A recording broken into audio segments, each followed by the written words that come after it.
All right, we're going to be right into the co-main event: Neil Magny versus Daniel Rodriguez. Some people might not like this move for D-Rod after only losing less than 2 months ago, but I do. I think it's a good move for him, honestly, because he had a split decision performance in his last time out with a literally like a 24-hour change in a fight where, to me, it looked like the Leech won. He fought the Leech at a 10-pound weight advantage, and I think he lost.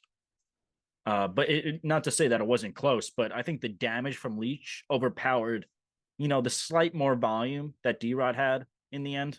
But whatever, it was close. I will say that. And that was like unprecedented. There's never been like a switch up like that ever in UFC history. 24-hour notice. That was with that whole Nate Diaz thing. It's never going to happen again. So, like, it was really a freak thing. So, take it with a grain of salt. Do whatever you want. I just, the reason why he's fighting so like quickly after that, it's been 2 months. And he took a decent amount of damage. He just wants to get the narrative back on the side that he's like, he's still here.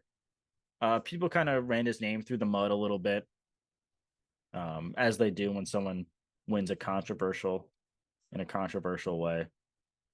And he just wants to show up and let people know that he's still a threat. He's 8-1 in the UFC on a 4-fight winning streak. Very technical, high volume striking. Averages 7.8 strikes per minute, a plus 2.4 striking differential. Not the hardest hitter, but he's got great cardio.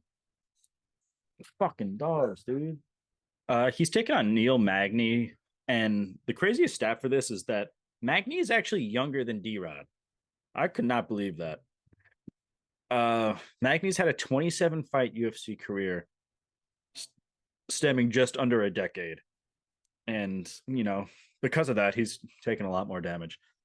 And to be a frequent finisher with 9 fights from 2015 to 2018 and a hiatus in 2019, he returned in 2020 with a much different approach, a veteran approach. Maybe you can say a more high IQ, fight IQ approach, but it was slower, less willing to look for a knockout or a finish or anything, but rather use his grappling, avoid damage. He's got an 80-inch reach for 170. He's fucking huge.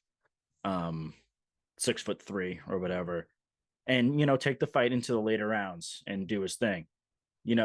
Both guys have tremendous cardio. So I think we're going to see a great fight for all 3 rounds. And, since he took that year off, that hiatus, very small, but whatever, he's gone 5-2. And, I think he's looked really good.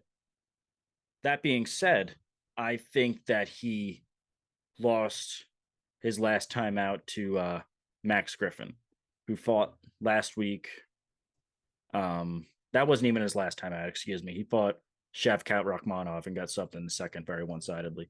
But before that, he fought Max Griffin, and, it was a split decision, and I don't think Max Griffin is that high level of competition. So the fact that Dana White even said himself that Max Griffin won that fight, and I thought he won it too, but it's not a good sign.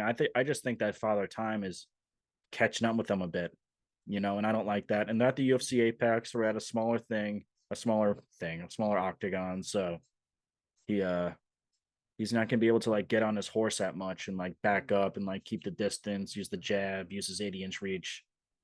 Like I said before, he's slowed down a little bit. He's been around for a long time. But if I had to give some advice for this fight, I like the over. I think that's the safest bet in this one. It is a close fight. I think it's, let me check the odds real quick. I think it's, last time I checked, it was near Pick'em. And it's, yeah, Magny's Magny's a favorite right now. Minus 120. Interesting. Yeah, I like the over. But I'll go D-Rod. Honestly. Just, no offense to Magny, but I like it.